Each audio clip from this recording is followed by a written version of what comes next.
हमारे साथ खास बातचीत करने के लिए बीजेपी के नेता शहनवाज हुसैन जी मौजूद हैं। सर, बिहार राजनीति को लेकर जो गोपाल खेमका की हत्या हुई थी उसमें एक शूटर गिरफ्तार हुआ है, पुलिस के हाथों बड़ी कामयाबी लगी। नहीं, गोपाल खेमका की हत्या हुई, लेकिन बिहार में कानून का राज है।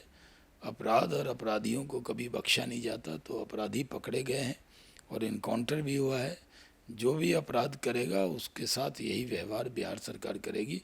मैं बिहार पुलिस को बहुत बधाई देता हूँ।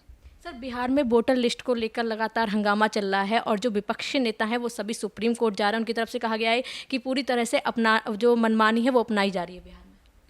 नहीं, इसी तरह बिहार में अ, वो लोग जान रहे हैं, विपक्षी नेता, महागठबंधन के नेता, कि उनकी हार तय है, तो जानबूझकर वो हार का ठीकरा इलेक्शन कमीशन पर थोपना चाहते हैं। उन्होंने जिस तरह महाराष्ट्र में वो हारे थे तो पूरा ठीकरा इलेक्शन कमीशन पे थोप दिया, उसी तरह राहुल गांधी या तेजस्वी यादव इस तरह की बयानबाजी कर रहे हैं। कोर्ट भी गए हैं, बिहार बंद भी कर रहे हैं, इससे कोई फ़र्क पड़ने वाला नहीं है।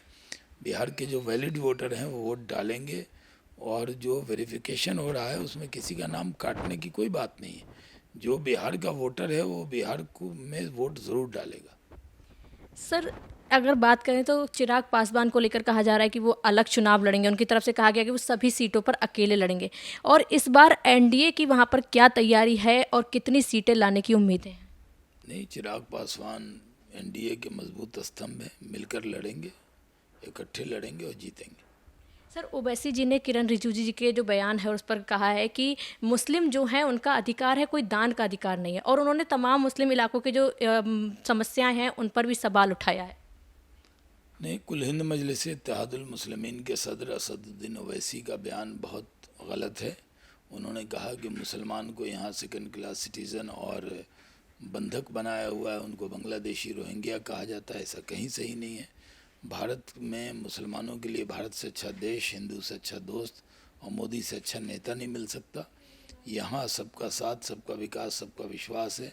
यहाँ सब लोगों को लेकर हम लोग चलते हैं, किसी को छोड़कर नहीं चलते। और माइनॉरिटीज़ को जो अधिकार है वो बहुसंख्यक से भी ज़्यादा मिले हुए हैं, क्योंकि उनको जो सारे अधिकार इस देश के नागरिक को हैं उसके अलावा भी माइनॉरिटीज़ को अलग से अधिकार मिले हुए हैं।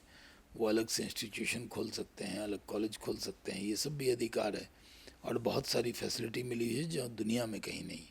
सर, एक आखिरी सवाल है। पीयू की जो रिसर्च आई है उसमें भारत दूसरे नंबर पर लोकतंत्र में रखा गया है।